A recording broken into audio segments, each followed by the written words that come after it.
Yo, how are you doing, folks? Welcome to episode 59 of the Simpa Life Podcast. Bit of a fast turnaround it's going to be here today. We're actually going to be recording, editing, and getting this straight out to you fine folks, because it's been a bit of a manic week.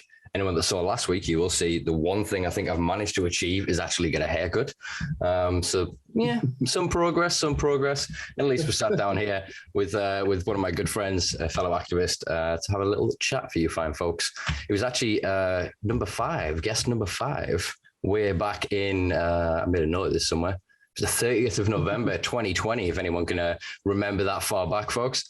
So today's guest is an American activist who's currently living in sort of moving around Europe quite a bit, I see from social media, which is always good to see people enjoying the freedom movement now that I, as a British person, can't. He's a retired pro skater, current world number one wake skater. He was number 7, actually, when we had him on last year. So he's clearly made a lot of progress in the past 12 months. He's a documentary filmmaker and the host of the Mike Wise Show. He is Mr. Mike Wise. How are you doing, brother? Good, man. It's good to be back with you guys, dude. 59 episodes from episode number 5. That's quite a journey that you've been on, and I'm super stoked to see this. I mean, keep it going, man. I'm excited. I appreciate it, brother. I really appreciate it. Yeah, I mean, likewise, I've been really enjoying, I've been kind of living a little bit vicariously, I guess, through you, because I felt kind of trapped on this little island over the past 12 months. And you've been traveling around quite a bit, so it's been good to see. So I'm glad I've been able to provide some good content in the van as you're driving around. Yeah, it's true. It is unfortunate, and, I hate that the Brexit whole thing happened.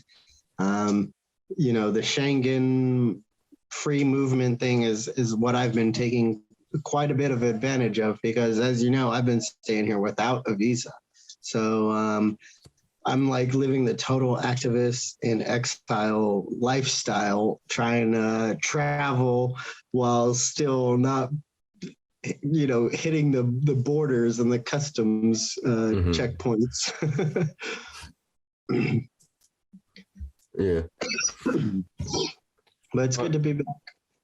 Yeah, man. So 12 months, I guess a hell of a lot has changed. I think one of the main things that I do want to talk about is straight up is I've been enjoying watching you get back to skating, as in skateboarding, and enjoying you progressing up the ranks with the wake skating. So can you give us a bit of a, insight into what you've been up to for the past 12 months for that?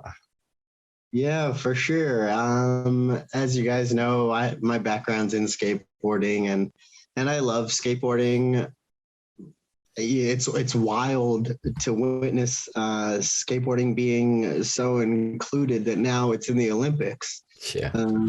Back when I was riding, I was a criminal, and I had to do this. I had to be avoiding the police and the security every step I went.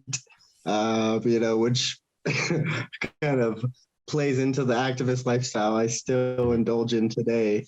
But it's been quite a journey. I really did focus quite hard on the training since I've last been on the show and spoken with you last time, because my goal was to get to number 1 in the world for wake skating, and it took a lot out of me, but thankfully this year I was able to accomplish that goal, along with the entire time not taking really any breaks from helping patients out and still continuing to supply them with the life-saving cannabis oil that they need and the information that they need at the same time. I don't want to rag on anybody, because to each their own, for sure. That's what I believe in. But at the same time, I'm out there still giving out all the information I can for free, because I don't believe in having a hotline or a pay-to-play sort of system to get information when it comes to regarding medical cannabis. So I'm very happy to announce that I've succeeded in my own goals, while at the same time still helping patients to find the relief they need at the same time. Nice. No, it's great that you have been able to sort of take that time, but not had to lose any from sort of the passion of your work, you know, the work that is driven by your passion, you know what I mean? So yeah, that's pretty cool, man. So most of the wake skate competitions in Europe, in sort of mainland Europe? They have been in Europe. And so to get to number one, I had to do 6 competitions in 8 weeks, which, you know, I don't know how many people, you know, your demographics, but I'm about to reach my 35th birthday on December 21st. So I'm getting up there in terms of action sports. I'm going to be an old man being 35 years old. So going out there and competing day in and day out and training, it takes its toll on me. And I was just very happy to be able to do what I did this year, because it was kind of a weird year with COVID and this kind of thing. But all the competitions, I'd say it started out in I don't even remember. I think Poland. We had competitions in Poland I went to this year. I went to Netherlands. I went to Germany for the World Championships, European and African Championships. I got 9th there. In Poland, which I actually switched from being an American rider to now I'm officially registered under the Polish flag. I'm a Polish rider, which was a big step for me because with COVID and the lockdowns and this kind of thing, they wouldn't let you train unless you had an athlete's license. So I was able to obtain an athlete's license in Poland after staying here for 2 years. And I was able to compete in the Polish National Championships, which they had on 2 towers and on 5 towers. And so when it comes to wake skating, what this means is the amount of kind of like, they call them towers, but it's like points in a man-made lake that revolves around. So in a 2 towers, it's only back and forth, 1 and 2, 1 and 2, 1 and 2. And on a 5 towers, it's 1, 2, 3, 4, 5, and you kind of go in a circle. And so this year I was able to compete under the Polish National Championships on the 2 tower and 5 tower championships. And I'm super stoked to say that I am the Polish national champion on both 2 towers and 5 towers. I took home the gold in both competitions, and then I represented Poland in the World Championships in Germany, and I got 9th there, which wasn't the best showing, but it's my first year. I had a lot of nerves, so I'm hoping to come back next year, firing and get to finals and position a lot better. So did you pick up the skateboard then, just as kind of a part of the training towards your goal of wanting to get that world number 1? Well, what kind of drives me and has always driven me has been skateboarding. That's been kind of my heart and passion. And I was sponsored in Texas. I was kind of like a local legend, as they would say. And that's kind of always been my passion. But around the year 2005, I was jumping down a 9 stairs handrail.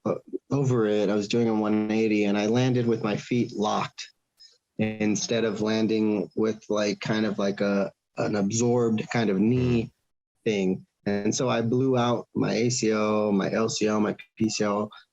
I blew out all of my ligaments and my meniscus. And I continued to ride for years. And this is kind of where really medical cannabis came into play. I was consuming cannabis all the time via joints. I didn't even know about RSL or any of this. I was living in Texas, which is a very illegal state. And so I was only consuming cannabis via smoking. And I had to do 2 knee surgeries. And to this day, I still don't have any ligaments in my left knee. I have some screws in my left knee. And so it's kind of tough for me to ride and do all this. And what I kind of learned is that wake skating is it's a sport with less impact on my knee. So instead of skateboarding and jumping down 10 stairs or something like this, I could do the same thing on the water, and my viability is increased because I can last much longer. I can do it for much longer. While, I still try to skateboard as much as I can, but my sessions are much shorter because it's a lot stressful on my knee. And I'm actually, since my birthday is on the 21st of this month, I'm trying to do a backflip on a skateboard before my birthday. So I've only tried, seriously, I'd say two times. One time in a foam pit about 10 months ago, and then again on a real ramp 3 or 4 weeks ago, and I was getting really close. So I have like one more chance to try this, and I really want to get it. And we'll see what happens. Follow my Instagram. I will give a shameless plug here at Mike Wise Show. Follow my Instagram. Maybe before December 21st, this guy right here, this 35-year-old man, is going to land a backflip on a skateboard. Yeah, man. Hell yeah. Look forward to seeing it. Yeah, you said the one you put up the other week was so close, man. It was, yeah, you can see you with a bit of persistence, you can get it, man. I mean, you got what? Yeah. Just over a week. You can do this. Yeah. We'll see. I got to get back to Poland. Right now I'm in Portugal. Can he drive, man? Can he drive? Yeah. I suppose you won't be making use of it in Portugal at the minute, but maybe when you get back to Poland. I've seen you also been like snow skating. Yeah. I really like skateboarding, and so like to try it on different mediums is super cool. And so then, wake skating, I've been doing that the last 2 years. I got to number 1. And so now I kind of found out about this thing called snow skateboarding, or snow skating for short. It's a little bit different. And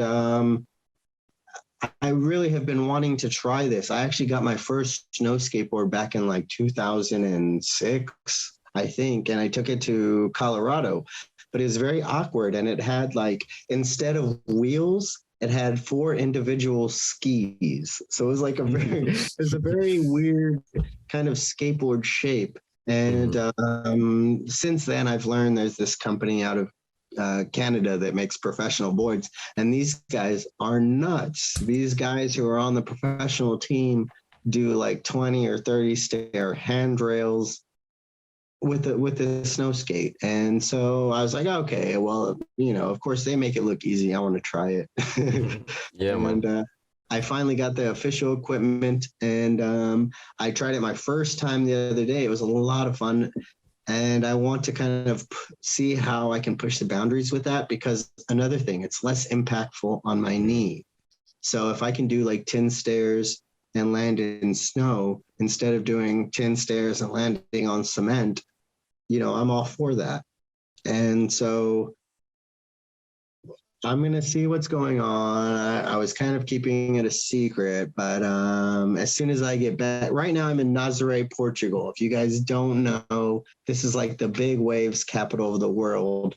I'm here. We could talk a little bit later about it in the show, but my company, OG Labs, is doing some pretty cool things regarding action sports, sponsoring some pretty huge professional athletes, trying to get them behind, cannabis for medical use and cannabis for everyday use.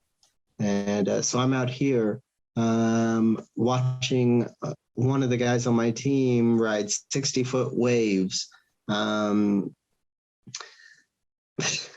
It's been a wild experience, and I'll get back to Poland in 2 days, I'd say, and then I'm going straight to the mountain. And in the mountain, I'll be doing snow skating, snowboarding, everything you can enjoy down in Poland. It really has become kind of I'm thankful to say that I was able to transition my life from being like kind of a struggling activist into being kind of like a action sport, being able to kind of influence different areas, you know. A lot of people who are watching this show, if you don't know or you haven't seen before, I host a page on Facebook called The Mike Wise Show. And it's all about showing cannabis for medical use. And so I'm really excited now to kind of pivot that platform into a new direction, into action sports, and kind of break the threshold, you know, and actually reach the inner core of the action sports heart, if you will, you know, kind of these really professional athletes, guys that put me to shame, people that make me look like I'm day one Jump Street, you know, people that are really good and professionals at this. And to be able to kind of turn them into kind of mini activists, if you will, because if you're not following, my company is called OG Labs, and I say it's an activist-driven company, and we sell THC. You know, we don't follow just the law. We do what's right. You know, that's what I feel, and I'm the driving force behind this. I don't have investors. And so to be able to like get professional athletes behind the cause of saying like, hey, CBD is great, but THC is great also. To be able to get this kind of momentum and this kind of groundswell that I've really been developing over the last year and a half has been pretty exciting for me. And so I kind of am able to merge both of my worlds together, of like my background of being an action sports athlete with, you know, CBD and legal cannabis and THC, which is not legal. And to be able to merge both realms has been, it's been really rewarding, and, you know, it's an awesome journey. Yeah, I bet, man, I bet. And there will be I reckon, obviously quite a lot of an appetite there, because I imagine then once you get to a certain level, I mean, the culture of skateboarding, the culture of a lot of the extreme sports are typically the people that participate in them will have had some experience of drug culture. There is a good crossover in Venn diagrams there. And so then actually be able to pitch along with kind of what you're doing, which is keeping alive that passion and that flame for skating, but transitioning it onto other mediums as a way to then create longevity, so that you will have that. It's not something that one day your body will just go, no, you're done. You are working with it in the same way that you are then utilizing cannabis alongside of it. So yeah, I think it would be great to be able to see it, rather than them be snapped up as soon as the markets allow it and they become brand ambassadors for various hemp derived CBD companies and all this other crap. They wouldn't use themselves, that wouldn't actually benefit them half as much as full spectrum true products would. I think that, yeah, they could then become good ambassadors for the youth as well, which I think is something that is greatly missed here, is that there's still in a lot of the legal regions this attitude of, well, we need to stop youth consumption. It's like, well, when they turn to adults, they're going to start to make choices. Wouldn't you rather they choose to have a relationship with cannabis that they can use to unwind, and they can use to heal themselves, and they can use to help deal with the ailments of age? I think that's a far better narrative. Not only that, but then it really flies in the face of reefer madness thinking that cannabis consumption makes you lazy. You know what I mean? Most of the people I know that skate in some form consume cannabis, and probably actually consume cannabis before they started skating. Maybe so, but there's that correlation. Yeah, you know what I mean? It is kind of ridiculous. On my actual team, we have the International Surfing Association world champion, you know, and so it's like, yes, people who use cannabis are so lazy that they're world champions. Like, honestly, the narrative has gone so tired and trite, and it's just sad for me. As you know, I don't believe this whole narrative of laziness and unmotivation, and that if you smoke cannabis, it's harmful for your health. This is kind of this whole narrative the politicians have been pushing, and these same politicians are paid to describe that narrative. And so I am thankful that every day we can kind of shove that narrative in the face and say, oh yeah, well, if that's happening, look at this, look at these people who are literally every day putting their heart and soul into a sport, for themselves and for the audience. And it has been a humbling experience before it was kind of a different thing. Many companies will talk from a perspective that is from a marketing perspective where, they will pretend to have knowledge or expertise in the area, but it's all marketing and PR, but I've been there. I've been trying to put in the work and the training to become number one in the world. It's not easy to do. It takes a lot of dedication and persistence, and to see the people that do this day in and day out in so many different sports, while at the same time using cannabis and cannabis derived products, that I've helped them, I've created specifically for them in a sense. But it's so rewarding because I gave a live interview just I think 2 days ago for Human Rights Day in the Philippines. And the more I talk about this, the more I'm convinced is this, like, the politicians are purposely trying to keep you guys talking about issues that don't involve them, because if you're talking about them, they know that they're not doing the right job. And it's hard for me, really, because I've Julian Assange is what I really wanted to talk about. And I'll just get into that now while we have the time, because this is an English-based show. If you guys have not been following, Julian Assange has been in your prison in Belmarsh in London. And he's being held on over 100-year-old treason charges based in the United States. And he's an Australian citizen, and treason is something that is by definition a crime against your own government. He's an Australian being convicted of treason crimes in the United States.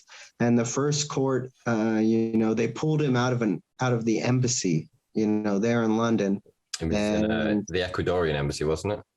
It was the Ecuadorian embassy, and the person who was in charge of that, I'm regretful that I can't recall his name right now, is good friends with the judge of the High Court, who just 2 days ago on International Human Rights Day decided to rule in favor for Julian Assange's extradition back to the United States after the first court in London said that it was unsafe for Julian Assange's health, and that the United States was not going to back the obligations they promised.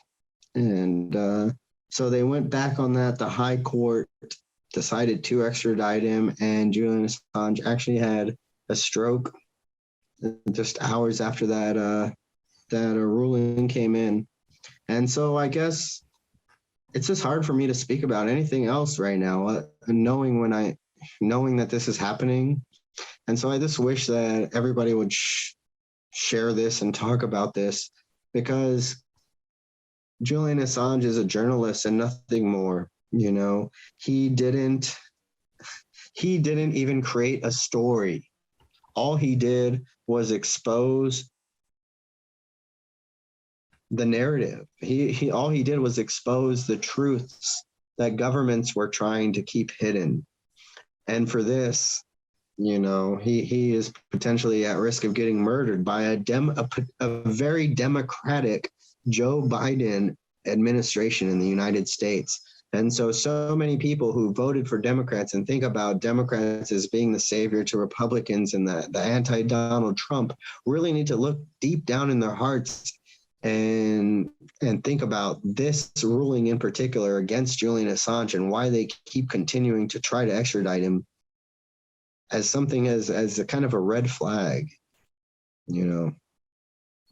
Yeah, no, massively. I mean, the fact that it was done on the day that it was done is deliberate to send a message. It's the larger stage at play, the global stage, and the actors upon it are well scripted, well rehearsed. Everything is very much manufactured. It is workshopped and it is molded until it fits a certain narrative, until it presents a certain way. And yeah, I don't think the system was expecting Assange to have such a visceral reaction physically, to have a stroke, to have such a physiological, palpable response to that decision, because he knew in that moment how much in danger his life was. I mean, you think he's been in hiding for so many years. I mean, he was literally confined to the Ecuadorian embassy and the legal to and fro that went back there. And over what? I mean, the 24-hour news cycle and the way that things move, most people have accepted those atrocities. Most people have understood what happened there and just gone, okay, that's the cost of capitalism. Can I still get my shit from Amazon? Can I still go to Burger King? Cool, I don't care. And that's the sad reality of it. Whereas he's had to live that truth every day, that it's been obfuscated and hidden from the news cycle. And it is such a shame that, as you say, that there isn't more correlation there, because a few decades ago, all cannabis activists were human rights activists, and all human rights activists in some way were almost cannabis activists because they were the same narrative. But I feel now the co-option and the creation of Prohibition 2.0 through various models of legalization has now meant that a lot of the fight from the cannabis community has vanished, and they don't see that as an issue. They just go, well, that's some guy to disappear. I mean, I saw something the other day that scared me, saying that there's now basically a generation that have grown up under the rule after 9/11, that have grown up with the Patriot Act, that have grown up with the Terrorism Act here in the UK. And so they've accepted and only ever known a form of global authoritarianism. They've only ever known a form of subservience to big, I was going to say big brother there, but you know what I mean? This over invasive, this over controlling, this over all powerful, all bearing system.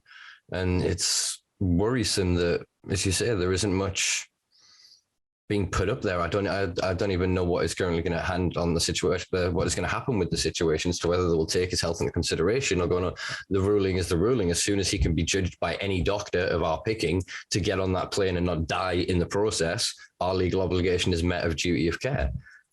And that is a terrifying prospect. Yeah, they definitely, like you said, pick that date for a reason, and it's to create this chilling effect that they don't want anyone else to do this. And it's like this, like you said, the general public has forgotten about it, but they haven't. You know, they hold this grudge, and ultimately, to be honest, this is why I'm not in America right now. You know, ultimately, this is why I left the USA five years ago, was because real activists risk their life. Real activists risk their freedom. There is no safety for real activists in the United States. Every day, you know, people make fun of the Black Lives Matter movement because it's been co-opted, kind of like you said earlier, how capitalism co-ops, you know, these movements, and they kind of take them over and they turn it into Nike selling shoes or something. But activists from these movements have been systematically disappearing, you know, and it's been this way for 50 years, back to the Black Panther Party, you know, that I can, in my knowledge, that I've been able to fully research. There's no anyone who tries to make real change either gets shut up or they get disappeared, or they get, you know, whether they're put in jail or they just disappear, you know. And it was very frightening for me because I was talking to people in the Philippines about this, you know, like I mentioned just the other week. And, you know, we think of the Philippines and it's like, oh yeah, the drug war and all these people have been murdered. And, you know, this is it's acceptable because it's Asia. But the same thing is happening in the United States of America, which is supposed to be the most free and democratic country in the world.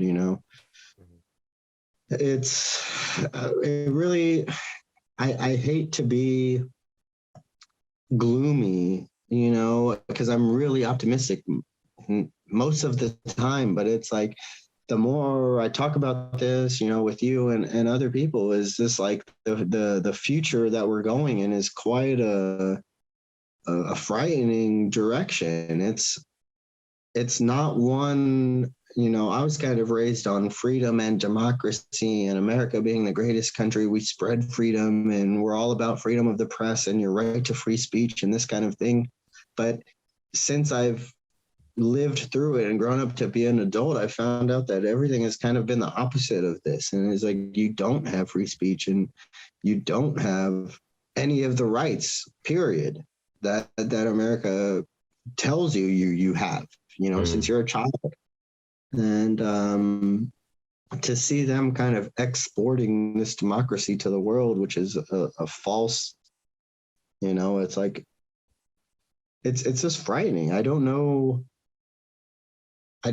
how we as a people are going to be able to kind of fight this, especially in a sense where most of us in the cannabis space are very nonviolent and very, how are we going to fight an entire government and establishment that's founded on violence? How are we going to fight back against people who got their power because they were able to murder other people, and we always kind of put our faith in voting and kind of like, oh, voting is going to change things. And all I can speak of is from my own personal experience where I've voted. I've been a huge part of the voting process. I've encouraged other people to vote. I've campaigned for candidates. I've phone banked. I've been a huge part of trying to, spread this democracy. And all I see is that it's this, you're propping up some guy who's just going to make a bunch of promises and not actually come through on them, and so like seeing this for decades at this point is just, it's frightening that, is like, oh, our best choice, if we don't want to be violent, if we want to be nonviolent, our best choice is to vote for people who are lying to us and who are not going to come through on their promises. It's like, how many times am I going to continue to do that? Mm-hmm. And so, kind of, I guess, to kind of shine a bright light on the whole thing is as an activist myself, knowing that this is kind of the future we're headed in, the direction we're headed in, is to kind of just use education to inform your neighbors and your family and your friends and saying, hey, I don't think this is right, and I don't think this should be happening. And, some people will definitely not agree with you and they will hate you and probably not want to talk to you. And this is happening every day in families all across the world. Mm. But I think it's important that we speak up and say, we need to look further into these things and we need to research these things, and we shouldn't blindly let governments and politicians rule over us. Yeah. A lot to digest there. I mean, one of the things that sprung to my mind about halfway through was the George Carlin quote of saying it's called the American dream because you have to be asleep to believe it. And so, yeah, I think America it's a prototype, or it's emblematic rather, of what is now happening with other Western democracies. So decentralization of currencies through crypto, decentralization of information thanks to things like Facebook and Twitter and the censorship that they create, and the things of like the data mining companies that were then created, and the data, what do they call them, manipulation companies like Cambridge Analytica. And so it then, now in a world, that layer of corruption is now just being installed on top of several other generations of layers of corruption to ensure there is no space at all within the neoliberalistic spectrum of left and right wing politics for us to have true revolutionary conversations. You are free to speak your mind if what you are saying, as you were saying before, fits in that narrative. So you can rise to a community and be put on a pulpit and be allowed to champion your ideas, as long as those ideas are representative in some way of some other vested interest. Because ultimately all politics is a bunch of rich kids trying to just seize power in a theatrical kind of play. Ultimately, they still have the money and the influence. If their man doesn't get in charge, they just buy. All it is it's a tax. Oh, our guy's not in charge. Oh, we'll have to throw more money at it to get what we want. Oh, we're in charge now. That means it'll be cheaper for us, and we can rig the system more in our favor by changing the boundaries of constituencies. We can rewrite tax laws. We can put in brakes and whatever else and establish whatever narrative we want.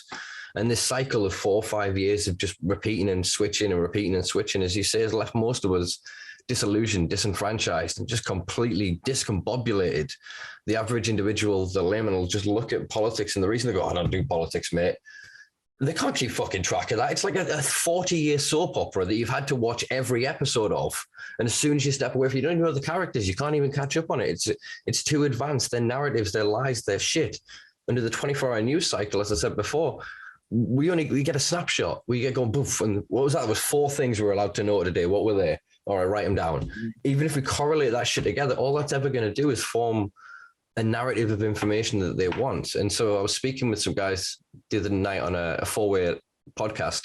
So it's like 4 podcast hosts on a live on YouTube, and we were saying how the what used to be called the mainstream media is now effectively the legacy media. Because podcasting, blogging, social media, even word of mouth, telegraph groups and all the rest of it, that's where people are really getting informed and spreading information and really communicating these days.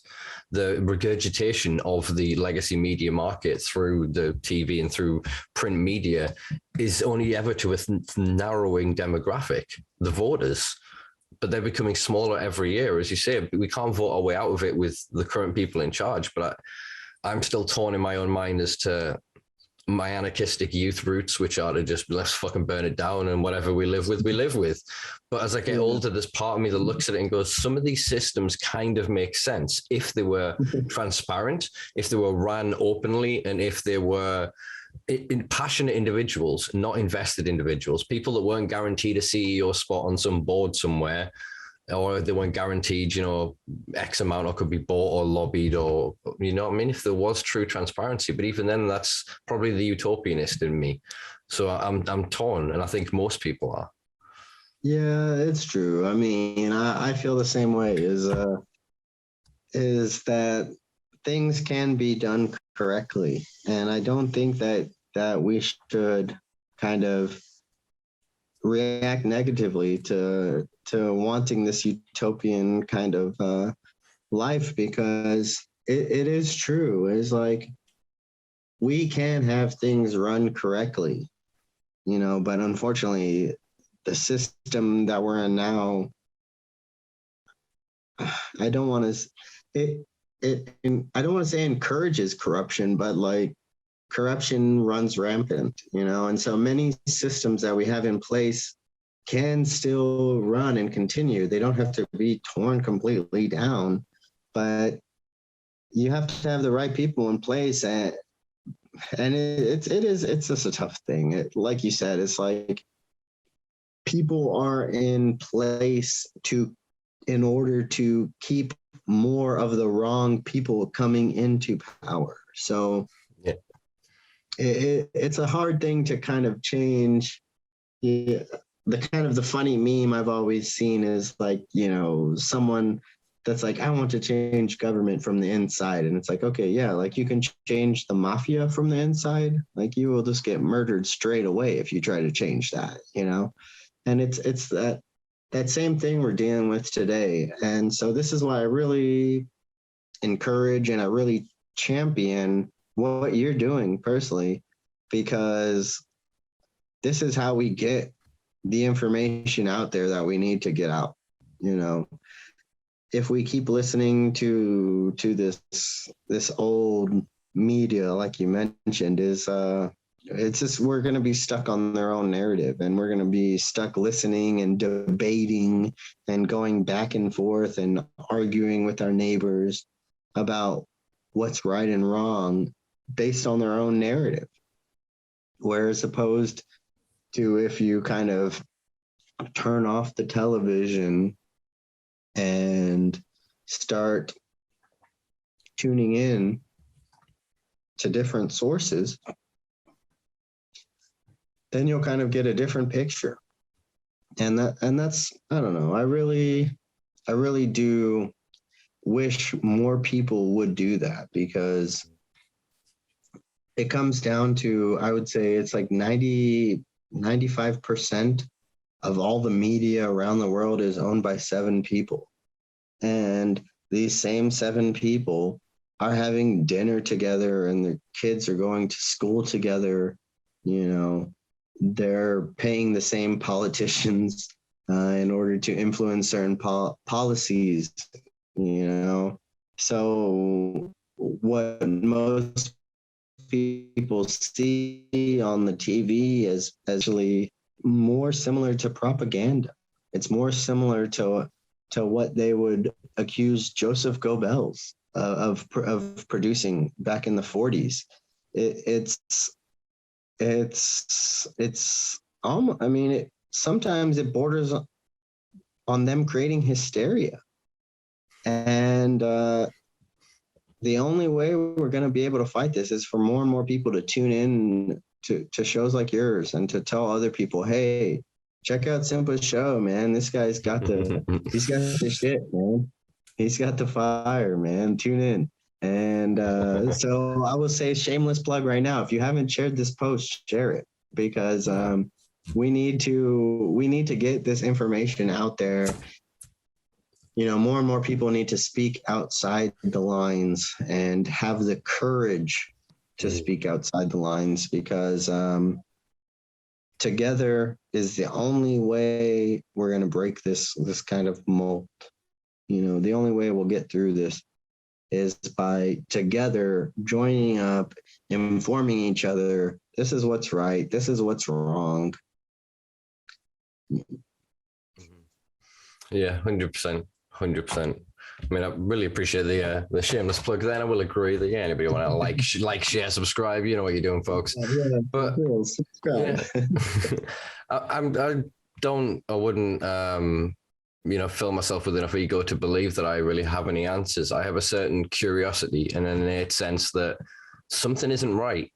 It's just everywhere I look, just something isn't right. And that isn't to claim there is an overlying sort of veil or tapestry that has been woven together by some grand old conspiracy, but in some way there is. And I don't mean that they are sat and informed and actually speak of it in such terms, but neoliberalistic capitalism is that conspiracy. Since the 80s, when Reaganomics took off in America and Thatcherism took off in the UK, it became about decentralizing. It became about removing power, autonomy, and wealth from targeted communities. It became far more about classism than it did the classical racism and nationalism that had pervaded the decades previous.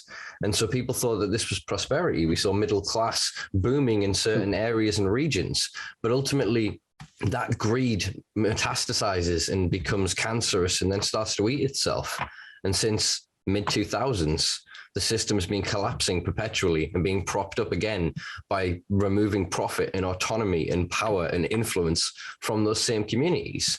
And now the unfortunate timing of then a global pandemic means that the continuation of this authoritarianism that we spoke of before, thanks to the legislations that were enacted post 9/11, has meant that we all do, okay, next and next and next, and they stack and they build, and we haven't even noticed now there are walls around us. There is a roof above us.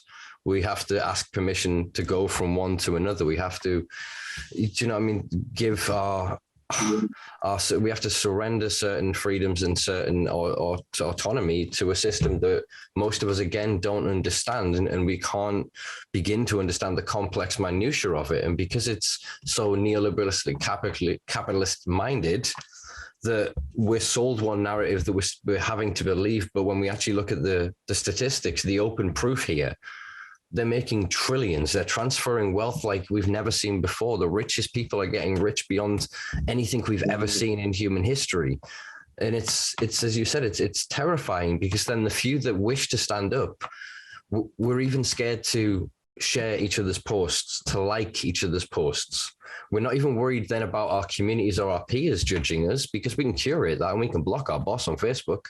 We're worried about the algorithms and the system knowing somewhere deep down we're afraid of data.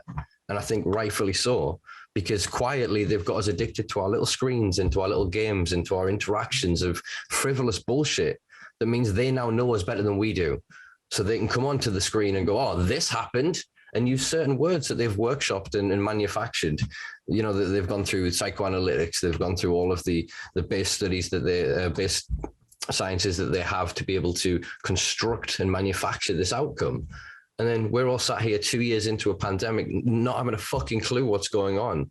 And we're more divided than ever before. And I think that almost cannabis becomes not a mute argument, because it's not in the slightest. It is the same as I am as motivated as you are and as passionate as you are for this cause. But it then makes it feel almost impossible to scale, that if the move can shift that far toward the right in this reality in such a short space of time. Well, they control the narrative, just like they control the media. And so frankly, they around 2 years ago, there was talk of revolution. It wasn't,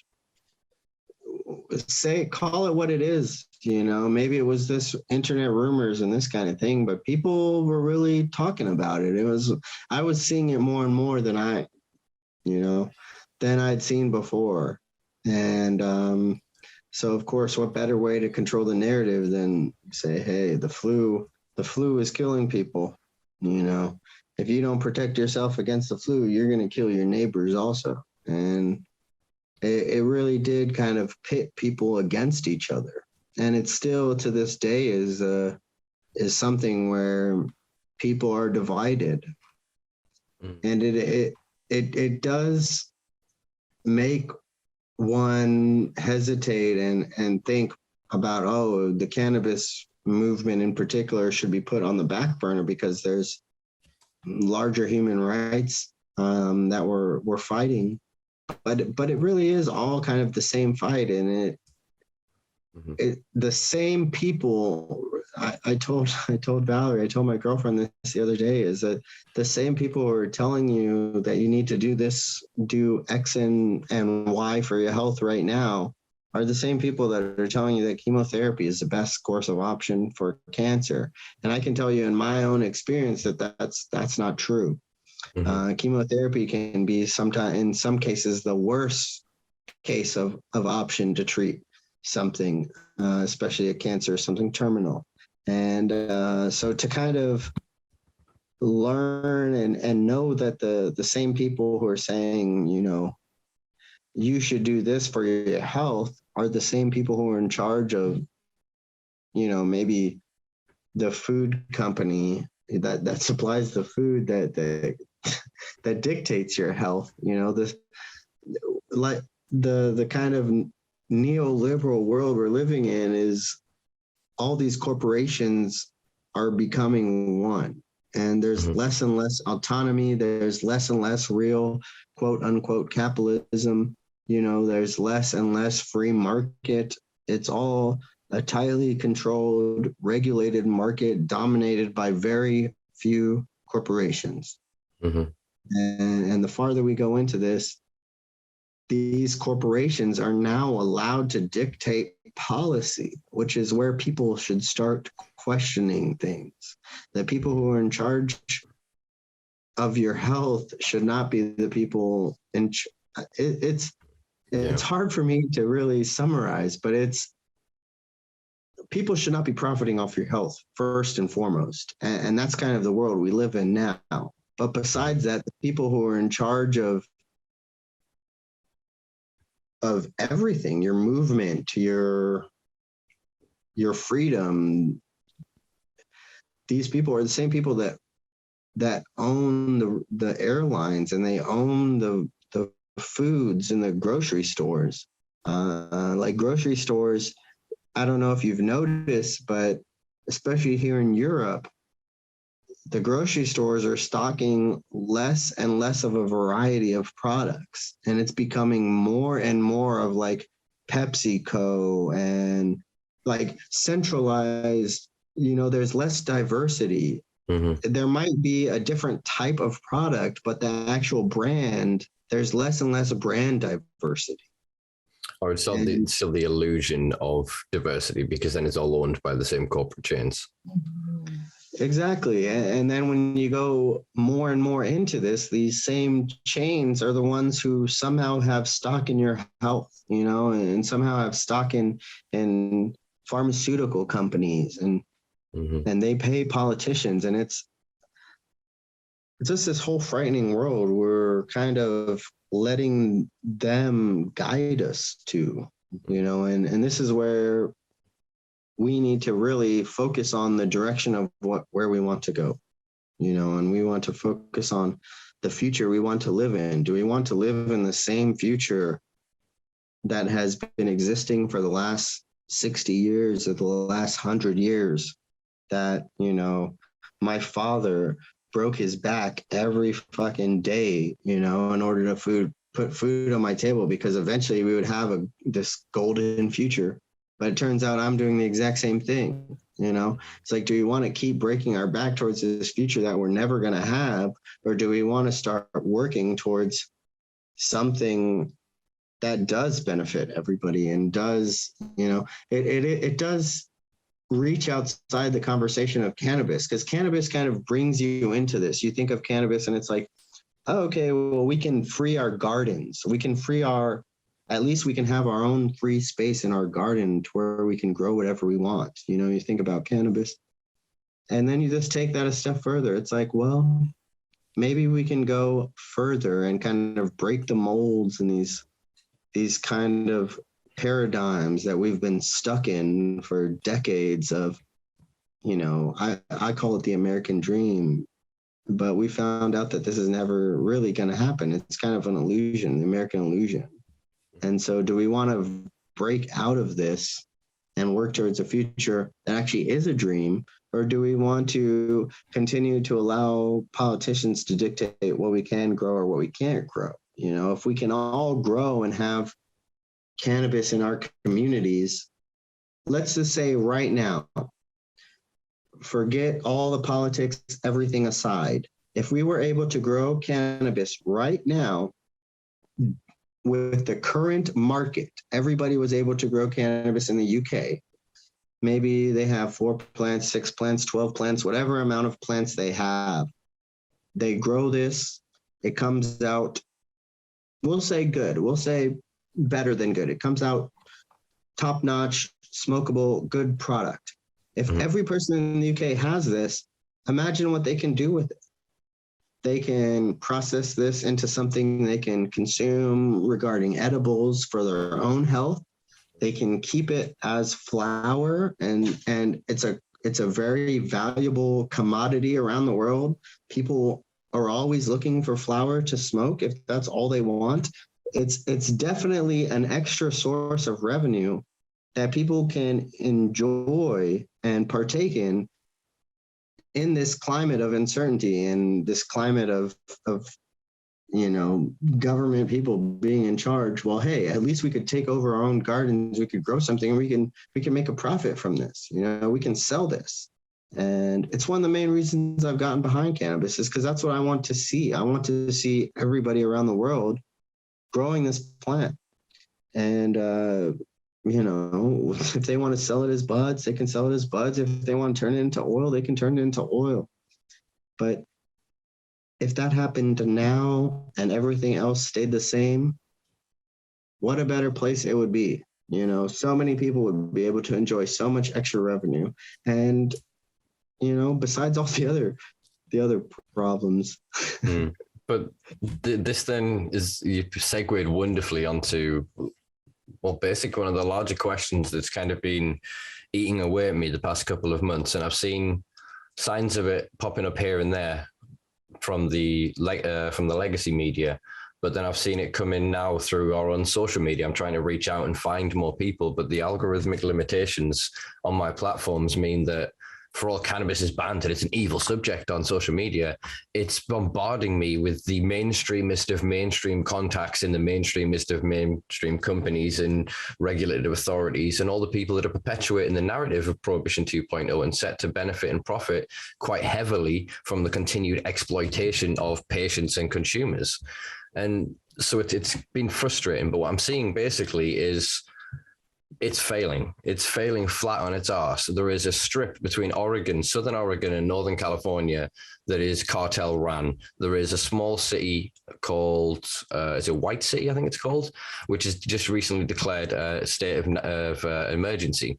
And the Sheriff's Department have called in the National Guard, and they are looking to work with federal authorities. And there are people being trafficked, living in squalid conditions, and they are alleged to have contacts with cartels down in Mexico.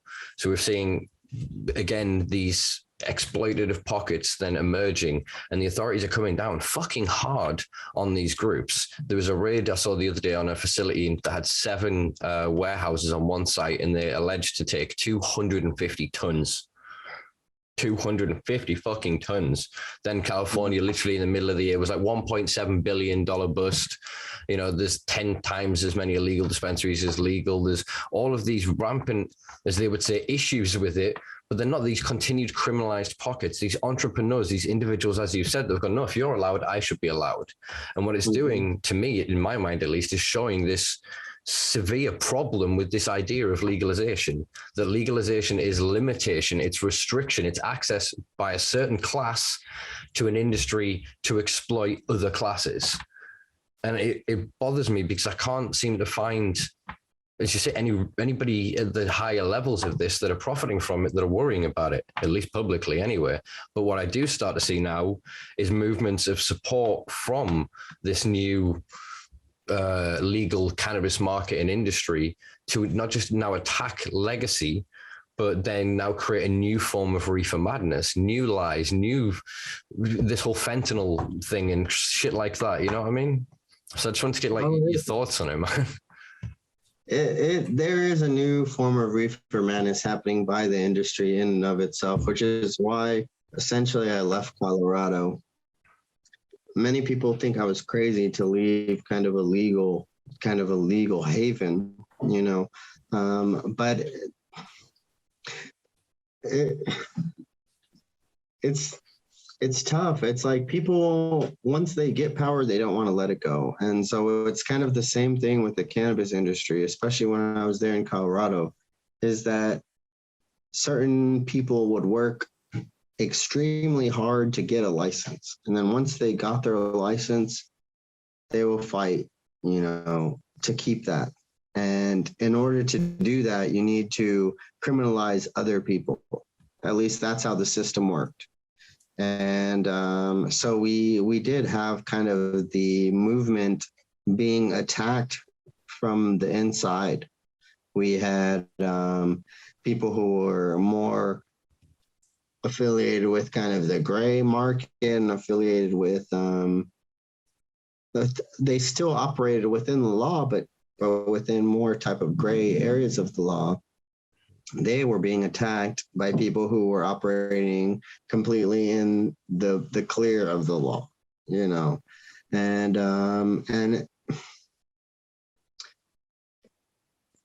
it's when I don't know how to. I'm trying to be not so gloomy in this interview, but the more I see is that it's this kind of, once people have power, they don't want to let it go, and once they have a way of earning income, they don't want to let it go.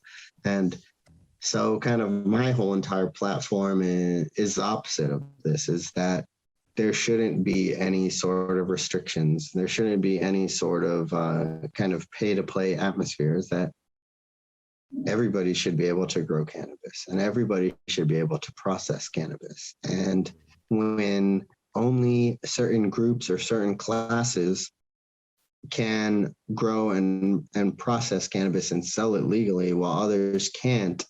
This is it's not, to say it's an injustice is minimalizing the entire situation. It should not be happening, period. And the fact that it is happening and people are highly publicizing their own positions in the movement, while other people, you know, a few miles away are being put in jail because they can't do the same thing and they don't have the position of privilege that they have. This is kind of the huge dichotomy, you know, of kind of America. And this is unfortunately, I think America, as it has been in the latter part of the 20th century and into the 21st century, is kind of, for better or worse, being a world leader. The idea of the exportation of Americana via the acquisition of military bases, you know, of the creation of embassies, Hollywood as the entirety of an industry, for example, has then, created this pathway that the world then looks to America to go, let's give that a go. And so now other nations that have followed suit, I mean, for all, Uruguay was the first country to go. They were quite an unusual case unto themselves because of the vast limitations they put on their own market. They wanted to avoid a capitalist system, but then create such a restrictive system, they avoided the real potential of creating capital for the country. Do you know what I mean? Whereas America have then kind of gone, no, it's capital, fuck the people. Well, what do we have to say? Social justice, right? It's for social justice. That's what we're doing this for. What are you saying? Yeah, CBD doesn't make you loony. That's the other one, right? And they're just getting fed these lies from marketeers and these people building these bullshit narratives. And now the rest of the world's gone, we'll have that, tweak it for our demographic. And not even that. Now the CEOs and the lobbyist firms that have been created, the legal firms that have been created by these groups, the think tanks and everything else, are now sending their people around the world to go, you're writing cannabis bill, are you? Give us a look.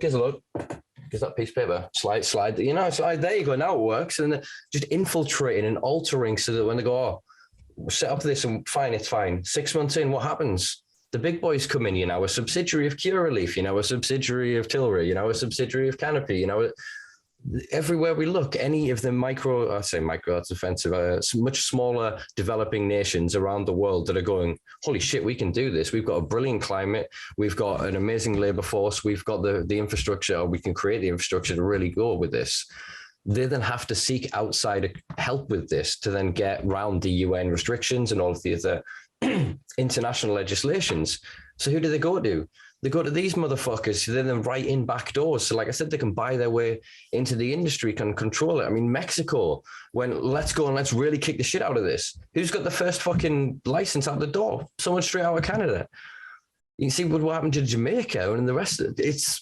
It's a new form of colonialism. It's a new form of globalism. It's terrifying to me because now it's not about whether you have the ability to fight back in terms of an armed force or not, because then the politicians are so greedy. They're so like, we can do this and actually win votes now because all the youth that smoke the weed, they'll like it. And unfortunately, a vast majority of the youth will vote for it, whatever it looks like, because they can then go, I've got to join the highway. So no, really look at what you're creating, because it's going to take us another 10, 15, 20 years to dismantle this. The change needs to happen and legislative moves need to occur. But if we don't fight for the right kind of ones, we're going to end up in such a fucked up system that, like I said, we're going to be sat here as 50-year-olds having this chat going, well, that didn't work. What are we going to try next year? I think that's, unfortunately, I think that's the direction we're heading in. But I do want to tell everybody personally is like to not get so disappointed and down about the situation, and kind of take a page from my book personally, is that I spent hours and days and months going to Parliament and going to talk to politicians and trying to convince them like, hey, cannabis is medicine and all of this. But don't get disheartened if you try that and it doesn't work. You know, kind of the avenue I've taken since then is that I know it works. You know, I don't need to convince anyone to change the laws. So I actually provide everything, that's needed. If someone is so sick and they can't get the medication they need, they can't wait 5 years or 10 years for the law to change. And I've been doing this publicly for 7 years now, since 2014. It's possible. I'm just a skateboarding punk kid, If I can do this, then so can you. We don't have to always rely on politicians to change policy. If you know somebody who's sick now and you know that they can benefit from cannabis as an oil or something as part of their treatment, you can make this right now in your house. You can grow this plant yourself. You don't have to tell anybody that you're growing it. Nobody has to know. You can keep it a secret, and you can turn this into an oil, and you can make this into something that's a viable medication for somebody to take. You don't have to focus all of your energy into trying to change politicians' minds. There's different ways you can go, and you can have a real impact on people's lives. I mean, at this point, it's real crazy. I've sent out, I think, over 5,000, I would say 5,180 something orders now I've sent out through my company. And my company is not like, oh, we have investors in all of this. No, it's just me by myself. I made my own company. And I would say like 2 months ago, I got my first employee. But since 2014, it's been all me, and I've sent out everything. And I guess the moral of the story is that you can have a positive change on your community that doesn't involve trying to convince a politician or a legislator. You of course, you can work on that locally is a place to start if that's where you're going to go. But at the same time, you can make a huge global impact by going outside the lines if you believe that it's the right way to go. Mm-hmm. Yeah. No, I get that. And to sort of go back to something you said a minute ago, it's something that's kind of always struck me, and I understand the reasoning for doing it. But I mean, touch wood, I haven't been in this situation and hope never to be in it, that I have a loved one that is ill and in need of treatment of something that I could then provide, theoretically then could provide, but then felt such an obligation that I could only then do it legally.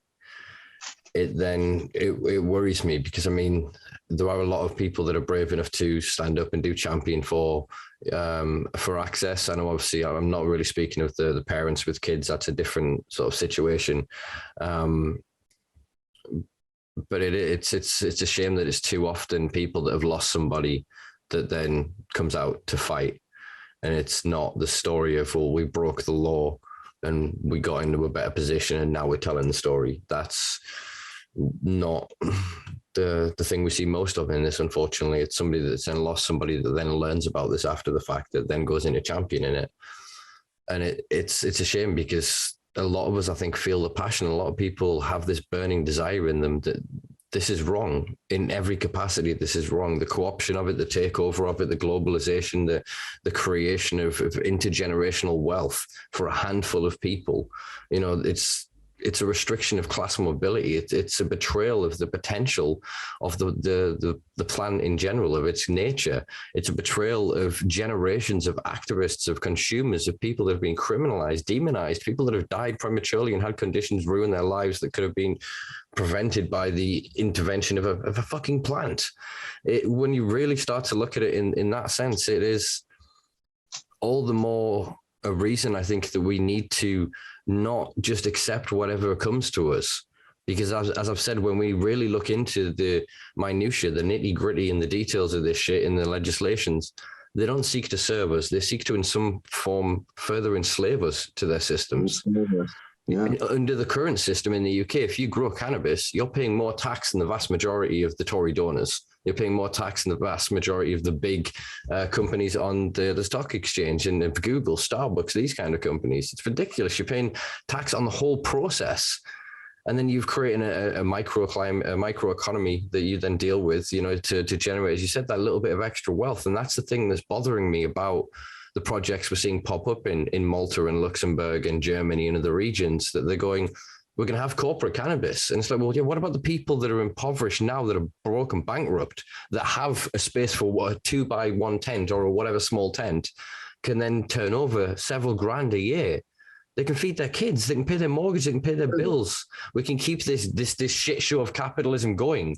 Where's this magic money going to come from? Theresa May, when she was prime minister, spoke with this magic money tree, and people have spoke ever since, have gone, it's fucking cannabis. You plant the goddamn thing, every part of it is valuable. Every part of it is viable in the economy and in the market as it stands today. The difference is they're not willing to let go of this classism, this artificial structure that they've put on society and gone, we want to determine who you are. So what job are you? How much is your income? What postcode do you live in? And all of these arbitrary judgments of character. You know, there are still grown adults wandering around telling people what school they went to. It's like, well, what the fuck have you done for the past 40 years? Who are you as a person? What do you care about? What are your passions? What do you love? You know what I mean? I don't care. Your dad managed to pay for that 40 years ago. That really helps me understand. Do you know what I mean? We live in these trivialities of everybody is almost trying to, I say this is a fucking quite conscious and aware, and probably quite unironically, that this is the Simpa Life and you're the Mike Weiss show, that people are brandizing themselves because we feel that is the only way to really represent ourselves. I feel a lot of people are quite genuine in it, and they've actually just gone, screw it, here's my name, here's who I am, and inputted it. But it still feels that we're creating a space where we disincentivize genuine interaction, and that again flies in the face of what cannabis consumption and culture is to me. It is sitting down with a joint and sharing it with a handful of people from all backgrounds and instantly being human, nothing more. No nationality, no race, no sexual identity, no other labels, boundaries, or anything else. You're a bunch of people sat together enjoying the ritual of sharing the burning of a plant. And I think that will outlast corporate cannabis. I truly hope that it will, that no matter how big of a monolith they build, there will still be a group of stoners hiding around. I mean, I saw one of the events in Cali the other day. Again, a load of people got busted just for having their own weed. They brought weed to like an event and they were trading it amongst each other and just proud, like, look at our new phenos, look at our new products, you know? And they all got done over. And it's like, well, what the fuck is this? You're at a weed thing. These are weed people. They have legal weed licenses. They're like, what? Also, they didn't exactly pay to play. They weren't on the exhibitor list. They were, oh, you stood 100 yards off the private facility, so now you're in the public sphere, so we're arresting you. You've got 31 grams. You're under. It's like, what? It's a farce, man. It's all a farce. Yeah. Sorry, I'm not meaning to be too gloomy in this either. No, you're not at all.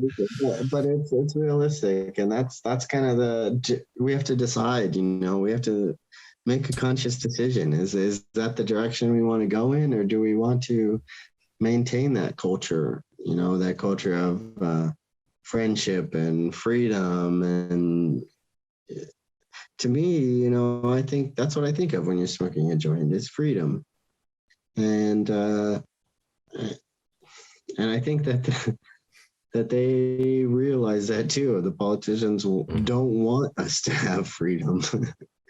But you have to kind of embody and keep the culture alive that you want, you know, and that's what I kind of focus on, is that there's so many things that I can't change, and no matter how much I know that they're bad and how much I want them to be different, that I can't do it. You know, I can't, not today can I make a change. And so that's when I just try to keep my own culture alive, like you said, you know. Mm-hmm. And I would tell people, a lot of times cannabis is kind of one of those things that a lot of people see as like the gold rush, when they see like, oh, you know, cannabis is this thing where we can make so much money.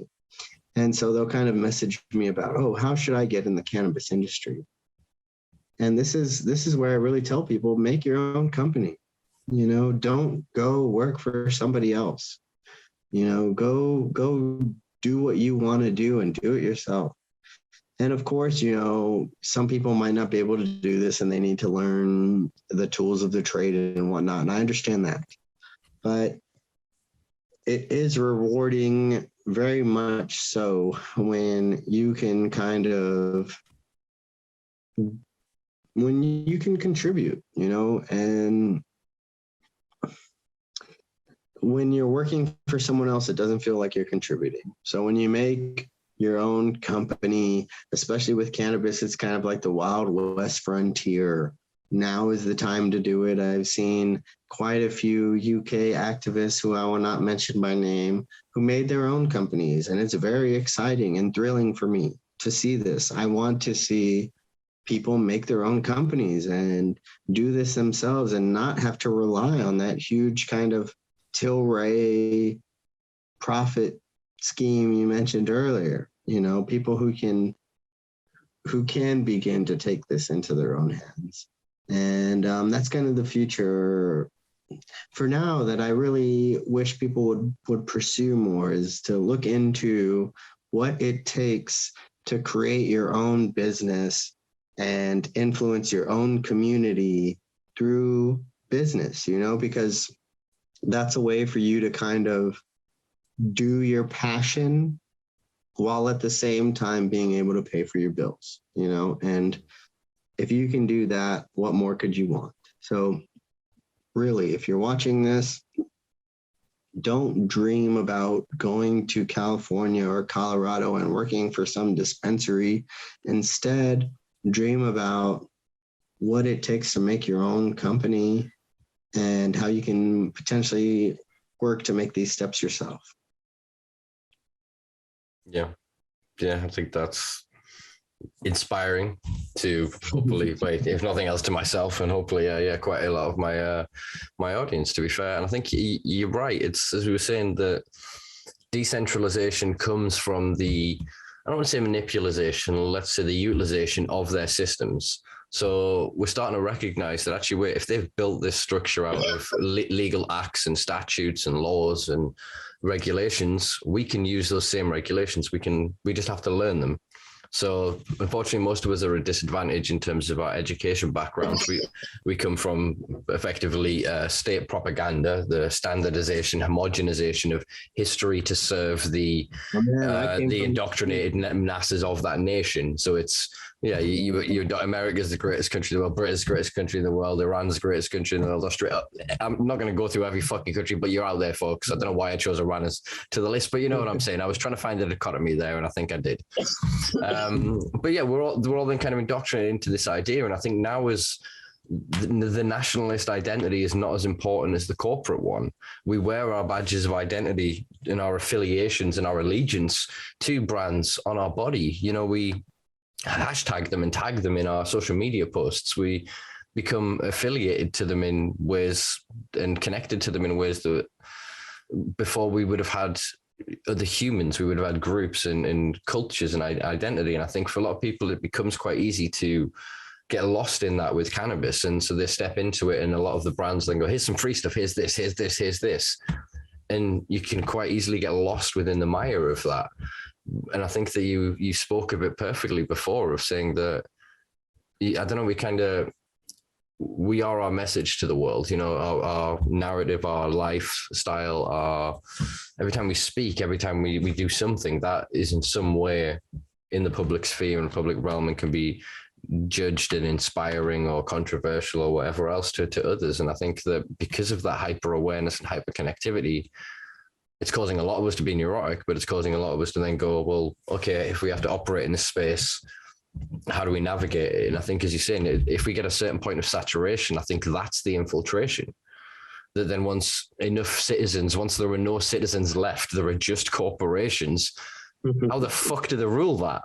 Because then we can then all come together and be like, right, so all of us that have registered as a cannabis company that are just a cannabis consumer, as it were, then you can conglomerate together to create an investment vessel. You can then start to and create lobbying firms and legal teams, and you really start to see that kind of power. And I think that that's what we have to go for at this point, is we have to take the power back. If we're not then consumers, we're all B2B. Do you know what I mean? We're not going to be conned into being the consumer at the end of it. So we all get the real narrative. We all get to see behind the scenes. And I think that is what keeps it honest.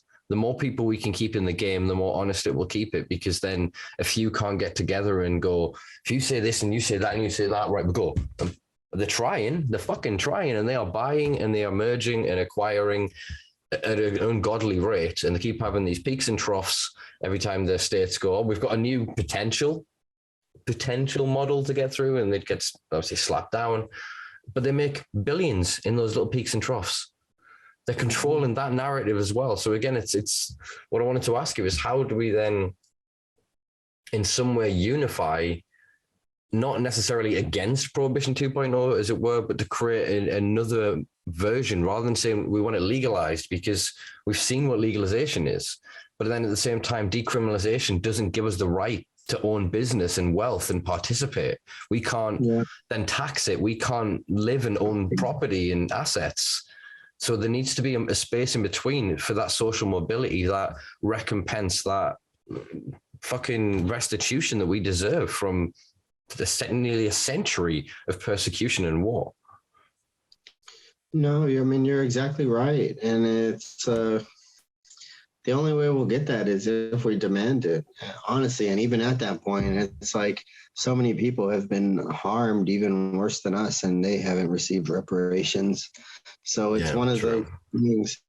It's like, you know, I lost months from my life from being in jail because of cannabis, and I'll never get that back. And no amount of money will give that back to me. You know, it's really a tough situation when it comes, like the situation we're in. So many people play it lightly, as in like, oh, this is legalization and we're going to have legal weed and everything's so good and everything will be fine. And as soon as they make weed legal, but as we're all witnessing, is that it's not that clear cut. You know, they really, in my opinion, they really are trying to stall any sort of legalization or decriminalization or anything in which we can all have power. They're trying to stall this as much as they can because, as you said, they're making money. They're making billions during this entire time. And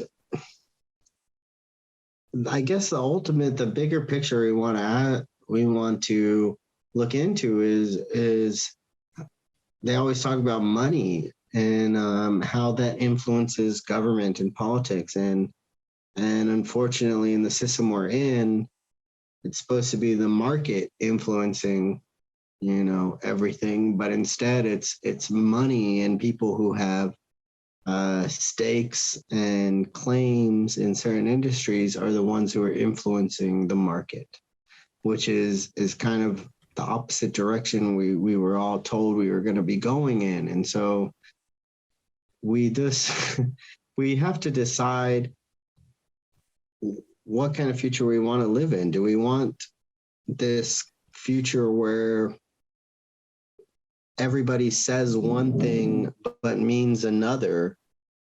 Or do we want to live in a future where we actually hold people accountable to what they say?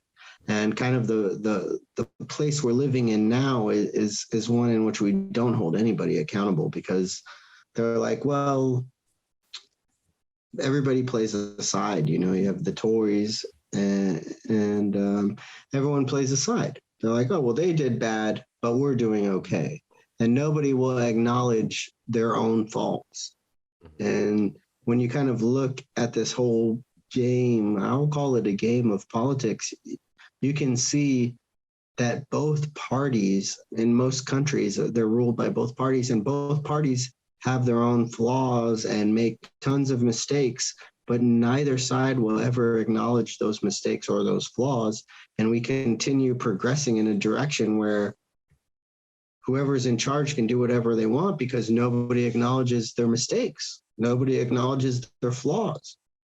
And this need, back to Assange, kind of this whole thing is we need to hold accountability and transparency. These need to be the key things that we focus on, and that, right now we don't hold anybody accountable. Anytime something happens, the media, the legendary media, like you say, they dictate how policy is handled instead of like true democracy and freedom. Like if we had democracy, Julian Assange would not be in prison and will not be being extradited. Especially under a presidency like Joe Biden. Any U.S. American Democrats who are watching this show right now, what are you letting your president do? They won't acknowledge the faults of their own party. And this is the biggest thing for me, is being someone who's partyless. I like to party, but I have no party. but on a serious note, it's like, when you can look at both sides, they all make tons of faults and they all have flaws, but their followers never acknowledge them.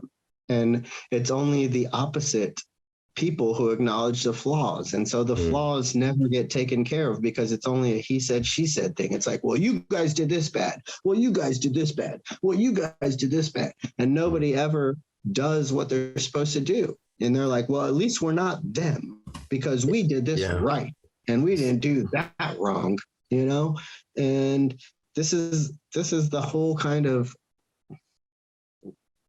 I don't know. I don't even understand why there needs to be parties, to be honest. Like, why can we not vote on policy instead of parties? it's controlled opposition. It's punch and Judy politics.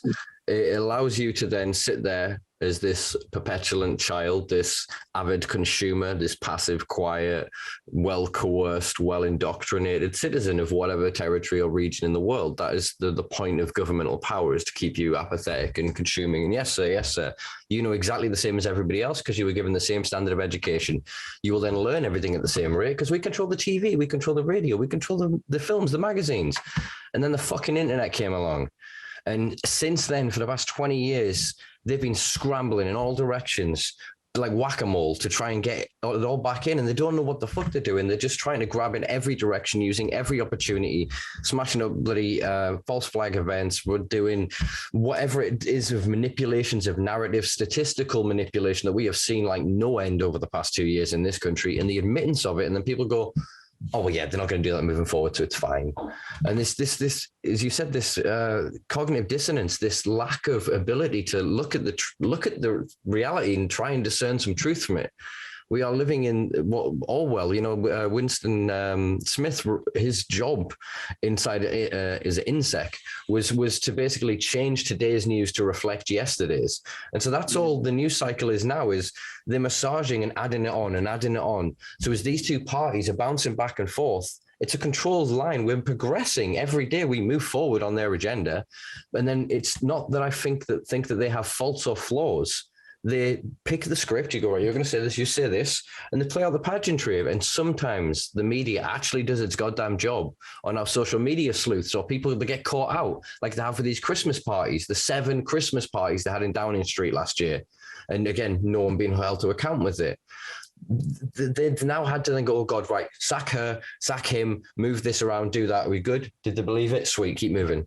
And that's all that's happened, is they're being held to account when we catch them. But there's no proactive investigation. There is no alternative party, because when there currently has not been allowed to exist another mainstream party in any Western democracy that is actually representative of the lower class, the working class, and the now working poor middle class that is being created by the system. More people are being pushed into poverty every goddamn day. They want to talk about socioeconomics and about the productivity and GDP and all the rest of this and go like, it's all good, it's all good. And yes, if you look at it from a very abstract and step back point of view, we've never had it better in terms of health, society, etc. But we've also never been more manipulated than ever.